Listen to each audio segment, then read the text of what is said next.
Hi everyone, I'm Angie Bailey, And I'm Aurora Newton. and this is Ask the A-Team, and we are about to have a conversation that we have not had before, Eva. ever. So here you go. Oopsies.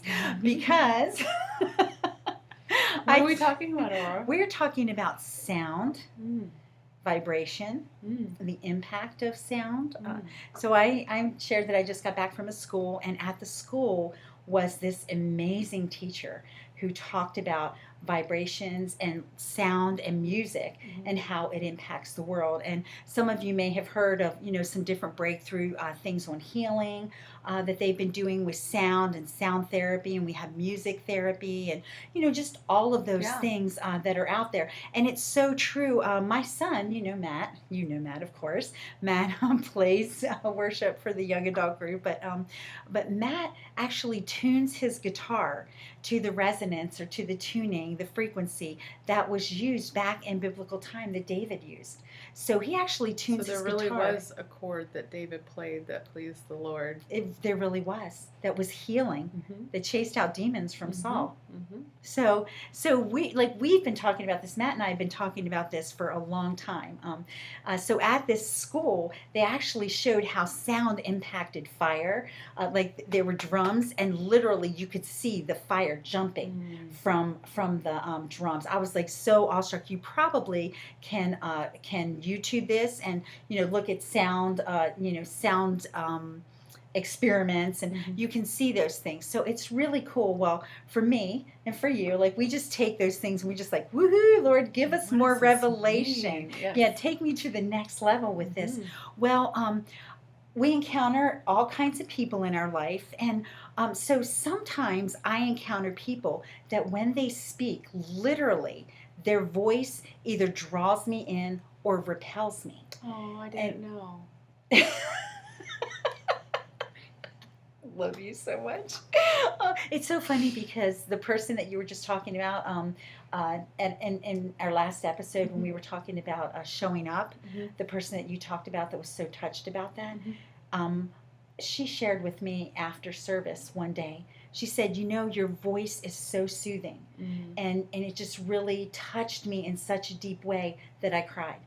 And that was another, like, okay, what is that? Because it's not just my voice. God uses that as a tool. Right. So I started just praying into that and thinking about that. And he started to reveal to me how our voices are tools. We've talked about speaking words of blessing and, words of curse over our lives.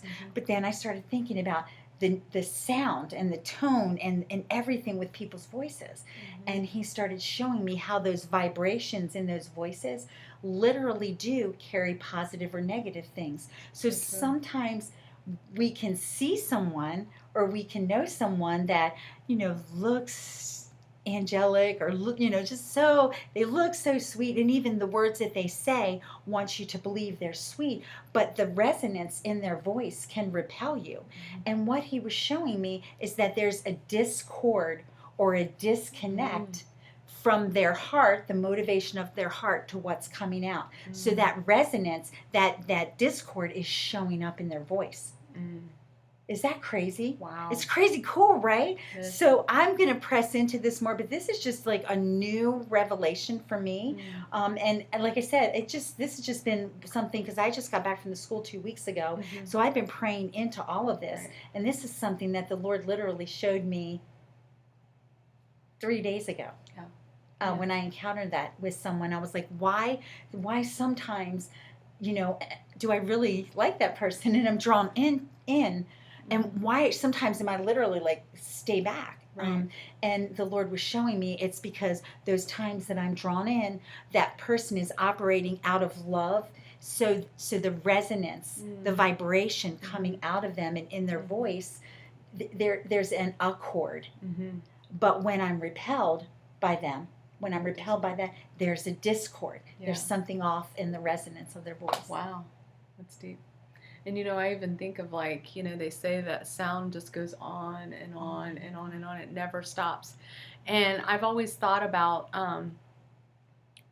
just the sound, and even recently in, like, worship music and stuff, there is, and I've heard some people say, why are you filling that in with the, just more like this sound more than a word? And I think there's something to those Yes. sounds. And I was like, because there are just some things that are unspeakable. Like you can't put it to Yes. words, but it still needs to come out. It still Right. needs Oh, to so good. resonate. And I even think about, even like back to Hebrew, Yah, just that word and what that means. And then Yahweh, they used to not even say it out loud. Right. Not only because it was such a holy thing, but rabbis would just rub their finger across it, and they would read everything else around it, and they would just rub it across it because they knew that something went out with that sound, that something went out with that name, So Yahweh. crucial to And understand. it's like, Yeah. what does that mean? And I know even in some of you will understand this. Even in my own like prayer language that I have, I wonder sometimes because there are words I don't know what they mean, Right. but it comes up. Consciously. Yes. Right. But your spirit does. But and like I want to know what that means, and what does that send out? Yeah. What does that resonate? What is that? What vibration? What throughout the universe? If sound never ends and it keeps going and going and going, What's it it doing? never stops. What is it doing? Yeah. What does it mean? That's so good. It is so good. So Deep stuff, so guys. deep, but It's so really, I believe, like we talk about seasons, I believe that this is the new song that God is playing over this season of life. Well, I even think about the scripture in Psalms that we've actually talked about this recently. Let the words of my mouth and the meditations of my heart, because Be those two pleasing, things yes. really do need to line up. They do. They really do. And even to bring it down to the most simplest of terms, when I used to work in an office and I would train somebody to do clerical work and answer phones and things, it was like, smile, because hi, this is so and so and so and so. Can I help you? It comes through. Hi, it makes a difference. You don't even have to really be happy, but something about, because that's sound, right? It makes a difference of how my mouth is actually shaped and those vibrations that come out just by the shape of my mouth. Well, and it's actually tuning your instrument. Mm-hmm. And that's it is. It really is. I'll tell you, literally, I literally have almost had like the feeling of playing my vocal cords recently because it's so, that sounds so funny, but it has just become such an important thing to me. And I believe that it's because it's an important thing for him, for God. It's important to him, and it's important to him that we understand that it all matters. It really does. I've had people say, oh, don't ever spiritualize that. And we've laughed about that because you know what? My truth in my Bible says our struggle is not against flesh and blood, but against the spiritual realm. Like the spiritual realm is always around us. So you can't over spiritualize things because it's all spiritual. It really is. That's truth. We create a reality here, but the truth really resonates in the spiritual realm and in the scripture. That's why words really do matter. They do matter. Because they're more than even their meaning. Yeah, it's good. Well, hope this wasn't too crazy for you. That's diving in deep. It is. That's what we do. So fun. So fun. Well, if this has helped you in any way or can help someone that you know, please like or share and follow Ask the A-Team. Bye, guys. Bye.